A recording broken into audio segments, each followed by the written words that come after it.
নমস্কার।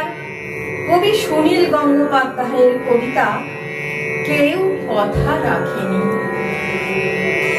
কেউ কথা রাখেনি, ৩৩ বছর কাটলো, কেউ কথা রাখেনি।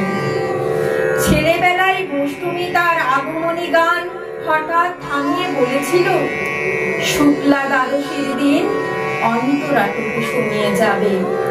তারপর কত চন্দ্রভূক অমাবস্যা এসে চলে গেল, কিন্তু সেই বষ্টমী আর এলো না।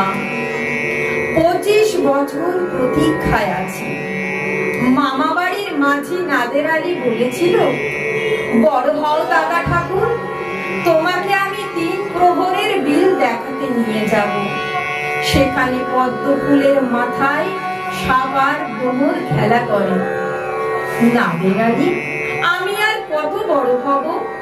আমার মাথায় এই ঘরের ছাদ পুড়ে আকাশ স্পর্শ করলে তারপর তুমি আমায় ৩ প্রহরের বিল দেখাবে? একটাও রয়্যাল গুলি কিনতে পারিনি কখনো।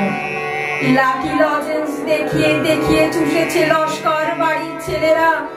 ভিখারির মতো চৌধুরীদের গেটে দাঁড়িয়ে দেখেছি ভিতরে রাস উৎসব।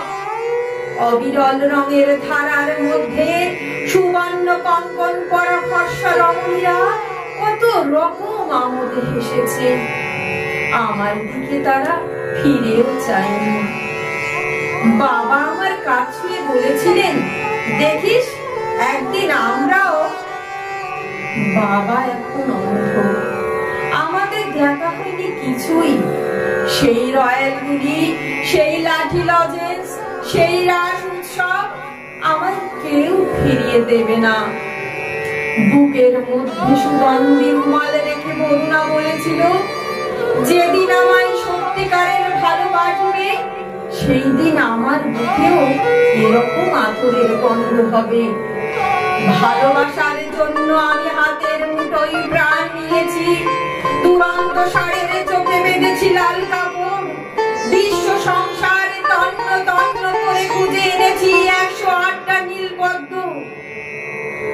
তবু কথা রাখেনি করুণা। এখন তার বুকে শুধুই মাংসের গন্ধ। এখনো সে যে কোনো নারী। কেউ কথা রাখেনি।